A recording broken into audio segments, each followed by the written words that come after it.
Kali ini kita akan coba memfaktorkan persamaan kuadrat menggunakan metode Vossen Law atau Vossen Law Quadratic Method. Nah, Vossen Law ini merupakan salah seorang profesor matematika di Amerika Serikat.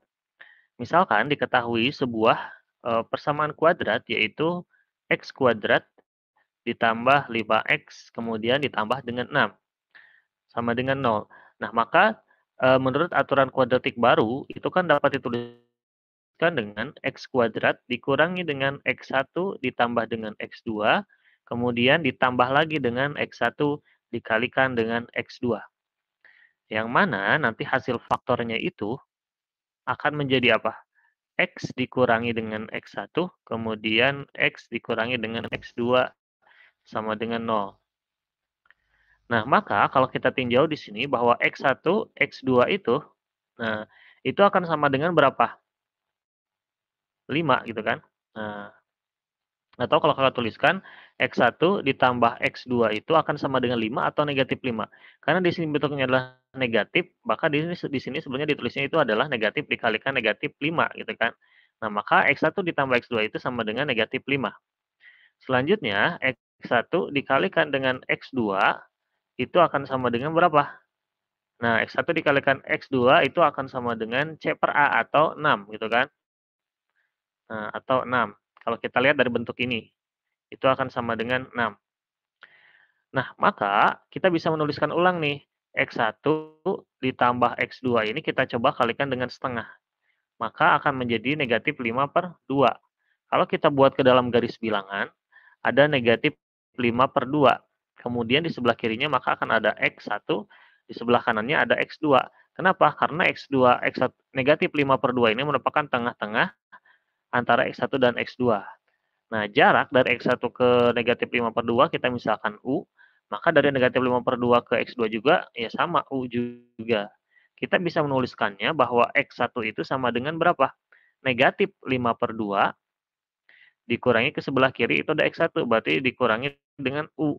Nah, dan kita juga bisa menuliskan bahwa x2 itu akan sama dengan berapa? Ya negatif 5 per 2 ditambah dengan sebelah kanan, berarti panjangnya adalah U juga. Nah, setelah itu, kita akan gunakan konsep yang ini nih, persamaan yang kedua. Bahwa x1 dikalikan dengan x2 itu sama dengan 6. X1-nya kita substitusi, yaitu negatif 5 per 2 dikurangi U. X2-nya kita substitusi, negatif 5 per 2 ditambah U. Nah, maka bisa kita tuliskan, ini tuh kan sama dengan 6 ya. Negatif 5 per 2 dikurangi U, dikalikan negatif 5 per 2 ditambah U itu akan menjadi apa? Nah, berarti negatif kali negatif positif, atau akan menjadi 5 kuadrat per 2 kuadrat gitu, dikurangi dengan U kuadrat, sama dengan 6. Maka di sebelah kiri ini akan menjadi 25 per 4, dikurangi dengan U kuadrat, itu sama dengan 6. Atau kita bisa cari U kuadratnya itu sama dengan 25 per 4, dikurangi 24 per 4. Atau kita dapat